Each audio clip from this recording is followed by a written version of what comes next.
Bonjour. L'objet de cette première vidéo est de réaliser une cartographie à l'aide du logiciel PowerMap. Donc PowerMap, c'est un add-in ou un module qui est présent dans Excel et que nous pouvons retrouver dans l'onglet Insertion, ici 3D Map. Donc nous lançons tout de suite PowerMap. Donc ça peut mettre un peu de temps. Et donc par la suite va apparaître une carte dans laquelle nous allons pouvoir insérer des données afin de pouvoir avoir des visuels tridimensionnels et donc en 3D en fonction du chiffre d'affaires, de la localisation. Ça dépendra de nos données. Et justement, par rapport aux données, nous pouvons observer ici que nous n'en avons pas. Et donc pour l'instant, nous ne pourrons pas travailler sur cet add-in, et donc nous allons tout de suite passer à la partie 2, insérer des données.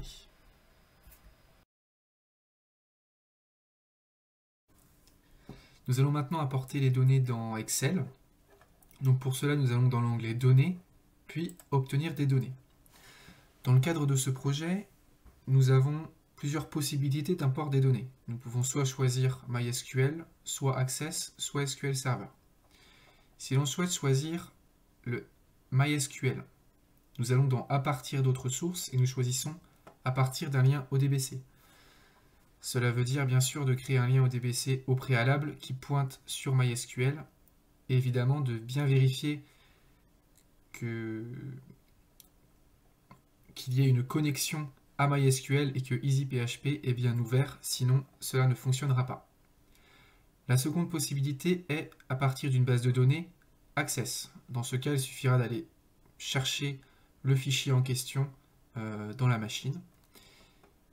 Mais en ce qui concerne notre cas, nous allons utiliser à partir d'une base de données SQL Server. Donc nous cliquons.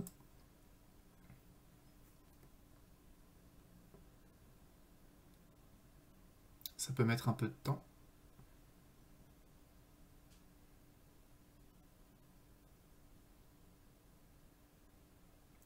Voilà. Donc nous allons rentrer le nom du serveur, c'est-à-dire le nom de la machine, ou alors localhost. Donc pour mon cas, je vais mettre le nom de la machine, soit mon prénom. Et nous allons rentrer le nom de la base de données tel qu'il est écrit dans SQL Server. Donc en ce qui concerne cette vidéo, nous allons utiliser l'univers vente. Donc nous y écrivons univers vente. Donc cliquons sur OK.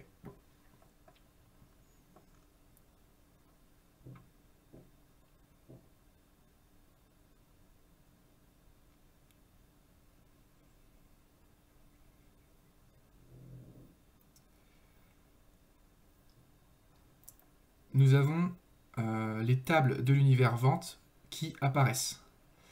Alors dans le cadre de cette cartographie, l'objectif final c'est quoi? C'est d'analyser les points de vente des magasins. Et on va les analyser selon 3 axes. Le premier axe, ça va être le chiffre d'affaires par mètre carré, tout simplement pour connaître et pour savoir si l'espace est optimisé dans chaque magasin ou non. Le second axe va être l'analyse du chiffre d'affaires par employé, tout simplement pour analyser les performances des employés et pouvoir distribuer des primes ou bien se séparer de personnes qui ne seraient pas compétentes. Et enfin, le troisième axe, c'est l'ancienneté du magasin.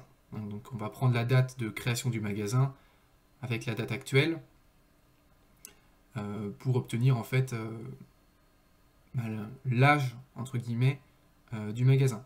À noter que lorsque l'on parle de date actuelle, nous n'allons pas prendre la date de création de cette vidéo, à savoir février 2020, parce que cela serait incohérent. Donc nous allons prendre l'année 2014, date de fin de la base de données. Et donc pour analyser les points de vente, nous allons prendre 2 tables, la table DIM Customer Store, ainsi que la table Géographie. Donc pour pouvoir sélectionner ces 2 tables, là vous voyez on ne peut pas les sélectionner, il faut cliquer sur sélectionner plusieurs éléments. Donc je sélectionne DIM Customer Store ainsi que DIM Géographie. Nos données apparaissent ici. Nous n'avons plus qu'à les charger. Donc ça charge ici dans la fenêtre Requête et connexion. On peut observer et vérifier que le bon nombre de lignes est chargé.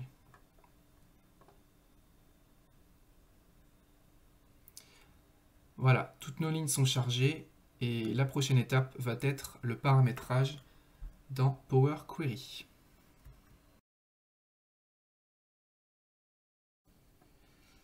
Nous allons voir maintenant le paramétrage dans Query. Donc nous retrouvons nos deux tables que nous venons d'importer. Donc on peut voir ici un visuel des tables. Cependant, ces tables ne peuvent pas travailler ensemble parce qu'elles ne sont pas liées. Et en fait, dans Excel, on ne peut pas lier les tables comme on pourrait le faire dans d'autres SGBD, comme Access ou SQL Server. Et donc le seul moyen de pouvoir faire travailler ces tables entre elles, c'est de les fusionner. Donc pour ça, nous faisons un clic droit sur une table et nous cliquons sur Fusionner. Et c'est à partir de ce moment-là que nous allons quitter Excel et nous allons nous retrouver en fait sur Query.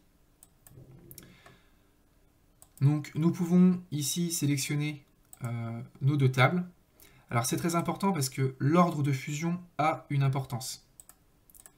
Dans ce cas-là, c'est la table ici, qui va aller se fusionner à la table qui est ici, et non l'inverse. Et donc on va voir plus tard pourquoi c'est important. Donc pour lier ces tables, et donc pour pouvoir les fusionner, il faut qu'elles aient un champ en commun. Le champ en commun qu'ont ces deux tables, c'est le champ adresse ID, que nous retrouvons dans les deux tables. Nous allons choisir comme type de jointure, la jointure externe gauche. Voilà, comme ceci. Et maintenant que tout est paramétré, nous allons cliquer sur OK. Nous voyons bien que toutes nos lignes ont été sélectionnées. Nous cliquons sur OK.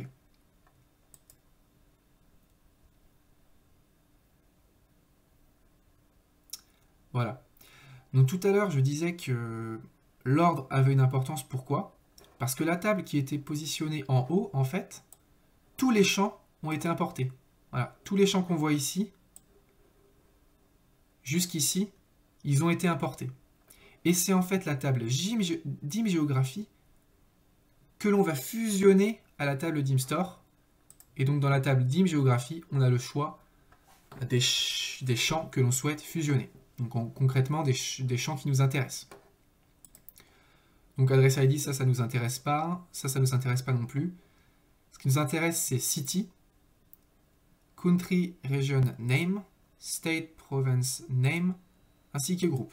Donc City, ça va être la ville. Country, Region Name, ça va être les pays. State, Province Name, ça va être les États. C'est notamment le cas par rapport aux États-Unis. Ça va être les États des États-Unis. Et le groupe, nous avons trois éléments. Ça va être Pacifique, Europe et Amérique. Donc nous cliquons sur OK. Et là, les champs que nous avons sélectionnés viennent s'ajouter dans Power Query. Donc c'est bien la table DIM Géographie qui est venue se fusionner à la table DIM Store. Et donc là, nous avons quitté Excel, nous sommes sur Power Query et nous souhaitons charger ces données dans Excel. Pour cela, nous cliquons ici sur Fermer et charger. Et voilà, donc toutes nos données apparaissent maintenant dans Excel et nous avons quitté Power Query. Et notre nouvelle table ici a été créée.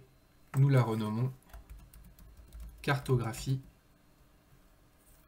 1. Nous cliquons sur Entrée. Et la prochaine étape va être le paramétrage des différents axes d'analyse, concrètement déterminer des champs calculés. Donc dans Power Query, la deuxième étape va être de créer des champs calculés, donc concrètement de créer des nouvelles colonnes. Donc cela ne peut se faire que dans Power Query. Donc, afin de nous rendre dans ce dernier, nous double-cliquons sur cartographie 1. Et nous revenons automatiquement dans l'éditeur Power Query ici. Nous allons dans Ajouter une colonne, puis nous cliquons sur Colonne personnalisée. Nous allons rentrer le nom de notre premier champ calculé, à savoir le chiffre d'affaires par mètre carré. J'avais bien copié le mètre carré. Et nous allons déterminer une formule. Donc la formule de ce premier champ calculé, c'est le chiffre d'affaires divisé par square feet. Donc le chiffre d'affaires se matérialise par annual sales, que nous divisons par square feet ici. Juste avant, il peut être utile de copier le nom. On va voir tout de suite pourquoi. Et puis ici, hein, quand on voit aucune erreur de syntaxe n'a été détectée, ça c'est génial. Ça veut dire que tout se passe pour le mieux. On clique sur OK. Et voilà. Et en fait, le nom ne s'est pas rajouté automatiquement. Donc nous le renommons et nous faisons coller. Voilà, c'est pour ça que le copier-coller était utile. Notre premier axe d'analyse donc a été réalisé. Donc on va répéter l'opération 2 fois. Notre second champ calculé va être le chiffre d'affaires par employé. Donc là, nous reprenons toujours annual sales, hein, qui matérialise le chiffre d'affaires, et nous sélectionnons number employee. Hein, toujours aucune erreur de syntaxe. Nous copions le nom, nous copions le nom et nous cliquons sur OK. Nous renommons. Et nous allons passer maintenant au troisième axe. Et donc le troisième axe, c'est la durée en fait de vie tout simplement d'un point de vente, c'est-à-dire son âge entre guillemets. Donc c'est l'ancienneté des points de vente. Enfin, des magasins. Et donc pour ça, on va prendre l'année en cours. Alors, comme je l'ai déjà expliqué, nous n'allons pas prendre l'année 2020, parce que ça serait incohérent. On va prendre l'année 2014, année de fin de la base de données AdventureWorks. Donc nous mettons ici simplement 2014 et pas une date, tout simplement parce que dans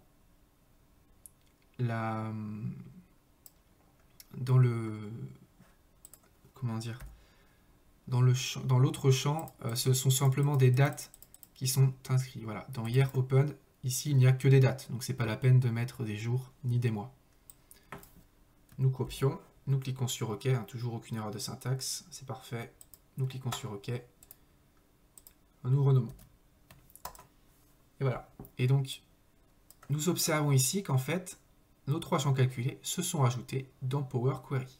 Cependant, ils ne sont toujours pas sur Excel. Et afin de les faire apparaître sur Excel, nous allons dans Accueil. Nous cliquons sur Fermer et Charger. Ce qui fait automatiquement, fait quitter Power Query automatiquement. En revanche, nos 3 colonnes apparaissent. Donc nous en avons fini avec Power Query. Nous allons maintenant pouvoir passer à la mise en forme des données dans Power Map.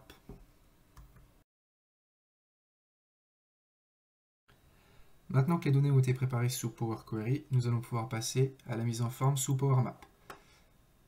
Juste avant de ça, il y a une étape intermédiaire, c'est la sélection des données à travers un CTRL A pour gagner du temps.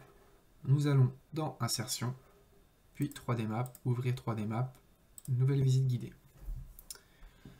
Voilà, nous observons tout de suite la liste des champs, hein, et donc nos 3 tables. Nos 2 tables de base, ainsi que notre table issue de notre fusion. Ici, dans notre ruban, nous avons plusieurs possibilités. Premièrement, nous pouvons afficher tout de suite les étiquettes. Hein, ça va permettre d'afficher le nom des pays, et concernant les États-Unis, pouvoir afficher les États des États-Unis. Il est aussi possible de passer d'un mode globe à un mode plat, hein, en cliquant sur carte plane. Et ici, nous retrouvons nos éditeurs de visite à gauche de l'écran, notre volet calque à droite et notre liste des champs. Alors, on peut enlever la liste des champs parce que ça sert à rien. Ici, nous retrouvons notre calque 1. Nous avons vu que nous avons créé 3 champs calculés. Cette cartographie va se faire selon 3 axes. Et donc, pour chaque axe, nous allons créer un calque. Nous allons voir pourquoi c'est utile à la fin de cette vidéo. Donc, nous allons paramétrer notre premier calque, à savoir notre premier axe d'analyse, qui est l'analyse du chiffre d'affaires en fonction des mètres carrés. Donc, première étape, nous allons déterminer l'emplacement. Où est-ce que l'on veut, qu'est-ce que l'on veut analyser? Est-ce qu'on veut analyser les villes, les pays, les États? Donc, nous ajoutons un champ. Nous allons dans cartographie et nous souhaitons analyser les États. Donc, nous cliquons sur State Province. Ensuite, la hauteur, c'est justement l'axe d'analyse, c'est-à-dire le champ calculé que nous avons créé. Nous pouvons le rajouter ici. Et donc, nous voyons ici des bâtons qui apparaissent. Alors, quand on choisit la province, hein, j'ai choisi le champ province, autrement dit le champ État, il est préférable d'utiliser ceci comme mise en forme. Alors, c'est une mise en forme qui n'est possible que si on choisit les États. Si j'avais choisi ici comme emplacement la ville ou le pays, j'aurais pas pu sélectionner cette possibilité.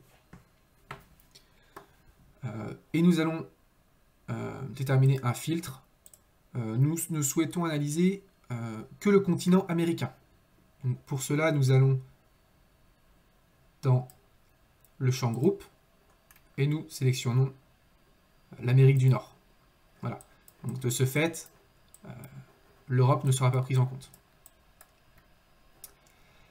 Donc voilà, ça c'était pour notre premier calque. Quoique nous pouvons encore effectuer quelques modifications comme modifier la couleur par exemple, on peut mettre du rouge. Bon, ça c'est au goût de chacun. Voilà, donc nous avons fini avec notre premier calque. Nous allons ajouter un deuxième calque. Ah, c'est très important, chaque axe d'analyse, on fait un calque, on verra pourquoi à la fin de la vidéo, c'est mieux de procéder comme ça. Donc on ajoute un emplacement. Donc cette fois-ci, nous souhaitons analyser les villes. Donc nous allons prendre le champ City comme emplacement.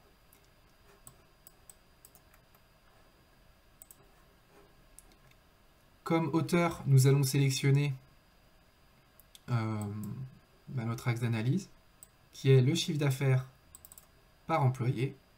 Nous ajoutons un filtre, parce que nous ne souhaitons analyser que les États-Unis, North America.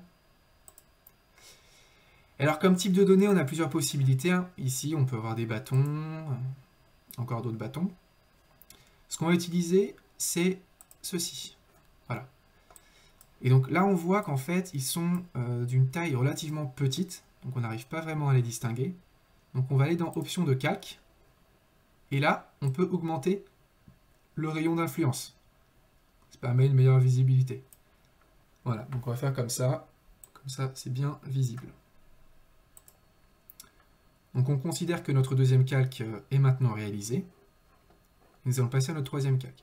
Et puis on voit ici les données en chiffre d'affaires par employé.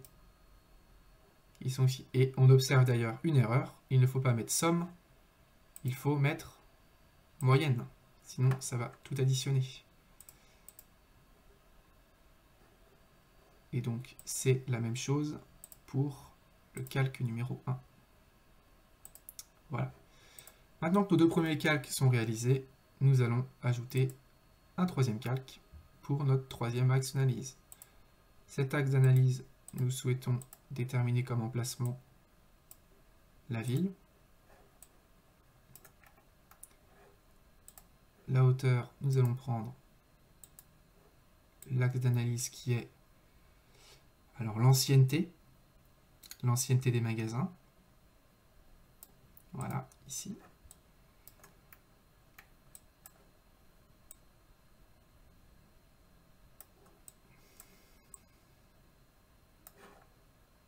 Et donc, nous allons sélectionner moyenne. Voilà. Alors, la particularité quand on choisit ce type de données, bah, c'est qu'en fait, on a du mal à voir le relief ici. Donc, ce qu'il faut, c'est cliquer à cet endroit-là pour mieux percevoir le relief des données. Voilà. Là, on a un meilleur visuel. Nous allons ajouter un filtre comme les deux calques précédents sur le groupe afin de filtrer que le North America. Et voilà. On peut encore modifier la couleur comme on a mis du rouge tout à l'heure. Ben là, on va mettre du vert. Et voilà. Et donc, nous avons fini. Alors, pourquoi c'est mieux de faire différents axes d'analyse sur différents calques? Ben, c'est qu'en fait, si on fait tous les axes d'analyse sur un seul calque, ben, ça donne ça en fait. C'est-à-dire qu'on a tout d'un coup. Et c'est pas forcément bien si on veut se focaliser sur un axe d'analyse. Alors que là, en faisant des calques, on peut en fait afficher l'axe d'analyse que l'on souhaite. Et donc voilà.